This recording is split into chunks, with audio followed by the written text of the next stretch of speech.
الحمد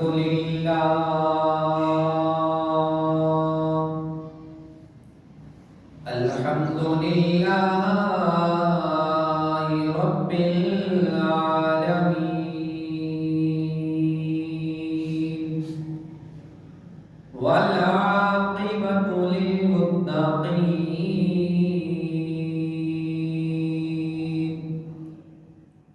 والصلاة والسلام على أشرف الأنبياء والمرسلين أما بعد فأعوذ بالله من الشيطان الرجيم بسم الله الرحمن الرحيم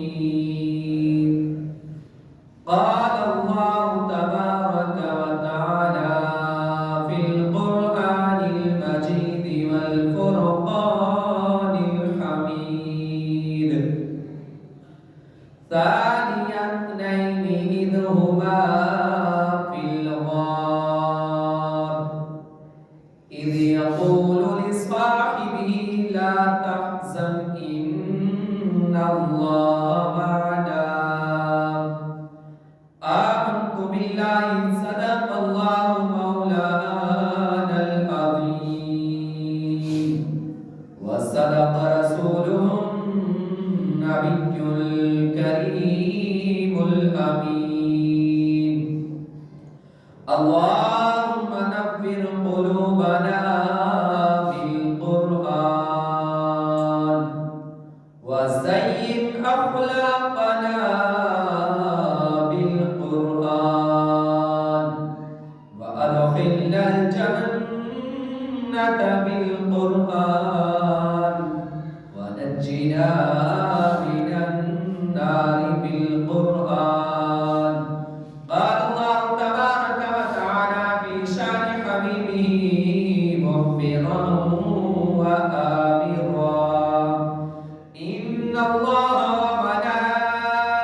وملائكته يصلون على النبي يا أيها الذين آمنوا صلوا عليه وسلموا تسليما الصلاة والسلام عليك يا سيدي يا رسول الله الصلاة والسلام عليك يا سيدي يا حبيب الله وعلى آلك وأصحابك يا سيدي يا رحمة للعالمين صدیق سے حسن و جمال محمد است فاروق ذل و جاه محمد است صدیق سے حسن و جمال محمد است فاروق ذل جاه جلال محمد است عثمان ضیاء شمع کمال محمد است حیدر بار باغ خصال محمد است اسلام بار اطاعت خلفاء راشدین ایمان و محبت آل محمد است تمام حمد و سلام اللہ خالق ارض و سما کے لیے اور تمام درود سلام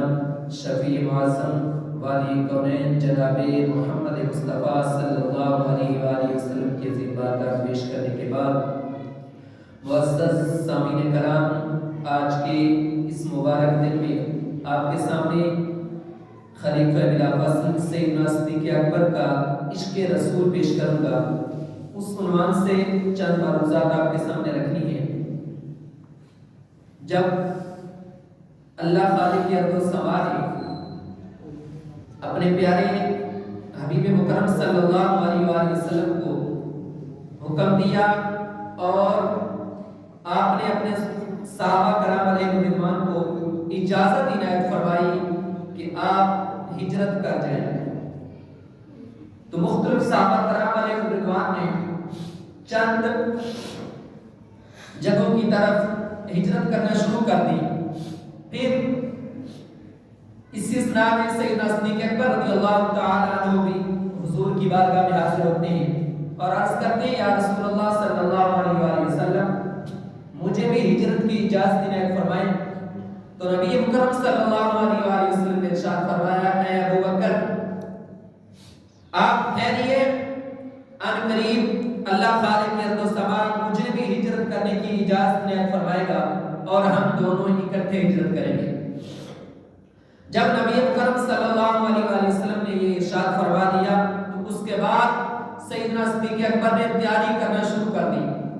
ام المومنین حضرت عائشہ صدیقہ رضی اللہ تعالی عنہا فرماتی ہیں کہ نبی مکرم صلی اللہ علیہ وآلہ وسلم کے اس حکم کے بعد میرے پیارے والد گرامی سیدنا صدیق اکبر نے باقاعدہ تیاری شروع کر دی اور 2 اونٹنیاں خرید کر ان کو اچھے طریقے سے پالنا شروع کر دیا۔ وقت گزرتا گیا، جب اللہ رب العزت کی طرف سے اجازت ملی نبی مکرم صلی اللہ علیہ وآلہ وسلم کو ہجرت کرنے کی تو پھر نبی مکرم صلی اللہ علیہ وآلہ وسلم تشریف لاتے ہیں۔ سیدنا صدیق اکبر کے گھر میں رات کا وقت ہے، لیکن جو ہی دروازہ کھٹکایا تو سیدنا صدیق اکبر دوڑ کر باہر آئے اور دروازہ کھولا۔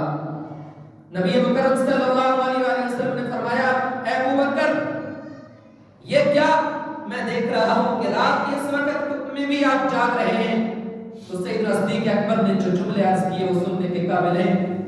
آپ نے عرض کیا یا رسول اللہ صلی اللہ علیہ وآلہ وسلم جس دن سے آپ نے حکم دیا ہے ابو بکر تیار رہنا اس دن سے میں نے سونا ہی چھوڑ دیا ہے کہ کہیں ایسا نہ ہو کہ حضور تشریف لائیں اور میں اس وقت بیدار نہ ہوں، حضور نے مجھے بیدار کرے ان کو تکلیف ہو، اس لیے میں نے سونا ہی چھوڑ دیا، میں تو انتظار میں ہوں کہ حضور تشریف لائیں اور ہم چلیں۔ پھر یہ طویل واقعہ ہے، آپ سنتے ہیں۔ چلے آگے جب پتھروں پہ چلنے لگے تو سیدنا صدیق اکبر نے دیکھا کہ حضور کے پیارے قدم مبارک پر نشانات بنتے جا رہے ہیں۔ عرض کرتے ہیں یا رسول اللہ صلی اللہ علیہ وآلہ وسلم مجھے یہ گوارا نہیں، میں یہ نہیں دیکھ سکتا کہ آپ کے پاؤں مبارک پر زخم ہوں، تو آپ میرے کندھوں پر سوار ہو جائیے۔ حضور ارشاد فرماتے ہیں ابو بکر عمر میں بھی آپ میرے یعنی جتنی میری عمر ہے اتنی آپ کی عمر ہے، آپ کے لیے بھی وہی تھکاوٹ ہے، آپ نے بھی وہی سفر کیا ہے، آپ نے بھی انہی پتھروں پہ چلنا ہے، نہیں ہم دونوں چلتے ہیں۔ لیکن جب بار بار اصرار کیا تو سیدنا صدیق اکبر کے کندھوں پر حضور تشریف فرما ہوتے ہیں۔ پھر چلتے بنے یہاں تک کہ جب غار میں پہنچے تو مکمل واقعہ سنانے کا وقت نہیں، جب سانپ نے ڈسا تو اس وقت جو رونے کا وقت ہے اس بارے میں ایک عشق کی بات سنانا چاہتا ہوں۔ روایات میں یہی ملتا ہے کہ سیدنا صدیق اکبر اس تکلیف کی وجہ سے روئے، لیکن عاشق یہاں لکھتے ہیں کہ تکلیف کی وجہ سے نہیں روئے۔ کیوں؟ وہ بھی قرآن سے دلیل دیتے ہیں کہ زلیخا نے جب حضرت یوسف علیہ السلام کو دیکھا تو وہ ہکی بکی رہ گئی، اس کو ہم اکثر لوگوں نے یعنی ان عورتوں نے یہ تانے دیے کہ تو ایک غلام پر عاشق اور فدا ہو گئی ہے۔ پھر اس کو کسی نے کہا کہ یہ تیرے عاشق کے بارے میں یعنی حضرت یوسف علیہ السلام کے بارے میں یہ کہتی ہے، تو اس نے کہا انہوں نے اس کو دیکھا جو نہیں تو وہ کیسے پہچانے کہ میں کس پہ دیوانی ہوں۔ انہوں نے ایک دعوت کا انتظام کیا، ان سب کو بلایا، حضرت یوسف علیہ السلام کی بارگاہ میں حاضر ہوئی کہ تشریف لائیے ورنہ میری عزت نہیں رہتی۔ حضرت یوسف علیہ السلام تشریف لائے، جب تشریف لائے تو ان عورتوں نے جب حضرت یوسف علیہ السلام کو دیکھا پھل کاٹے وَقَطَّعْنَا ہاتھ بھی کاٹ دیے۔ عموماً بیان کیے جاتے انگلیاں، قرآن فرماتا ہے قَطَّعْنَا أَيْدِيَهُمْ اپنے ہاتھوں کو کاٹ دیا، لیکن ان کسی کو درد نہیں ہوا۔ وہ حسن یوسف تھا اور دیکھنے والی بھی عورتیں تھیں جو صنف نازک ہوتی ہیں، جو زیادہ تکلیف محسوس کرتی ہیں، جب وہ نہیں روئی تو سیدنا صدیق اکبر نبی مکرم صلی اللہ علیہ وسلم کا حسن دیکھ کے کیسے درد کی وجہ سے رو رہے ہیں۔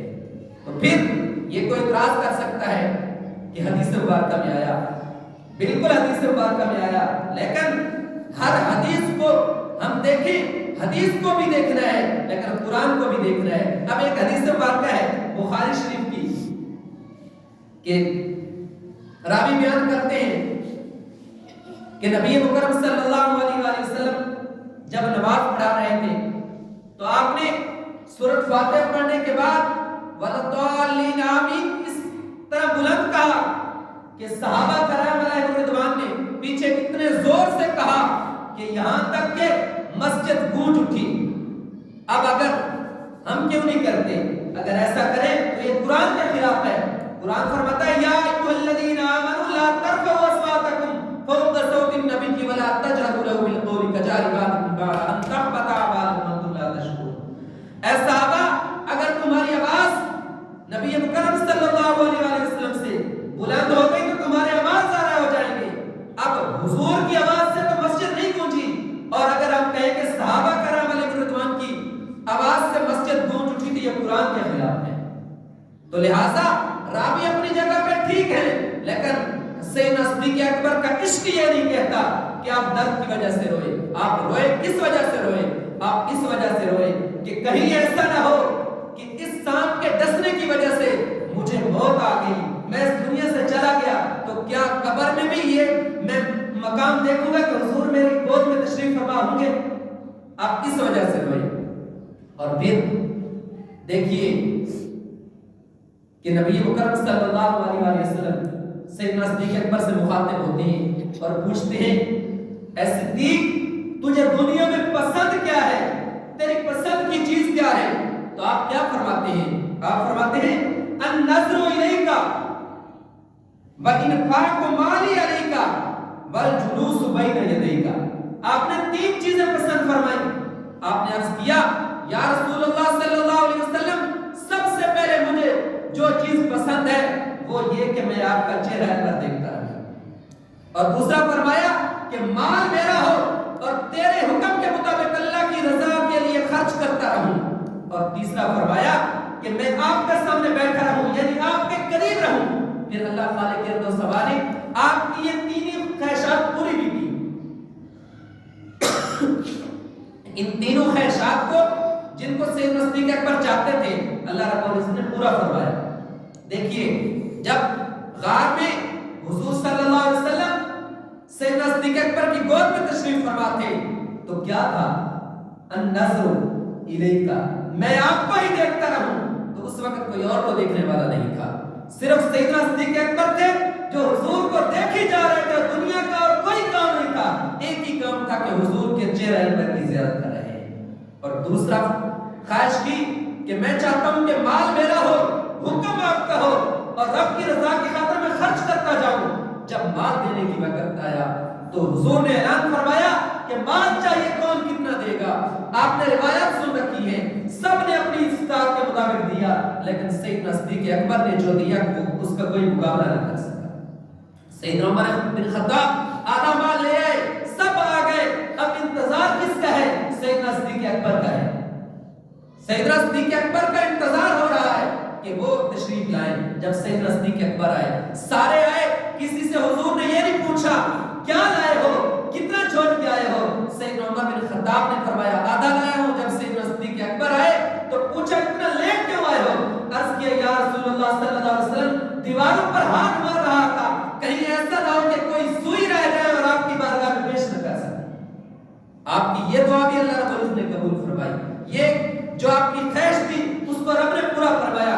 تیسری آپ نے خواہش کی تھی کہ آپ کا قرب چاہتا ہوں، وہ قرب دیکھیے، وہ بچپن سے شروع ہوا، وہ جوانی، وہ ہجرت، سارے جہاں بھی حضور صلی اللہ علیہ وسلم تشریف فرما ہوئے سیدنا صدیق اکبر پاس ہیں، حتیٰ کہ مزار میں بھی آپ کو پاس بلایا ہوا ہے۔ تو یہ تیسری خواہش بھی اللہ رب العزت نے اپنی پوری فرما دی۔ اور بات یہاں تک نہیں رکتی، بلکہ سیدنا صدیق اکبر کا عشق آپ دیکھیے، جب حرم کعبہ میں تبلیغ کے دوران آپ کو تکلیف دی گئی تو آپ کچھ وقت کے لیے بے ہوش ہو گئے۔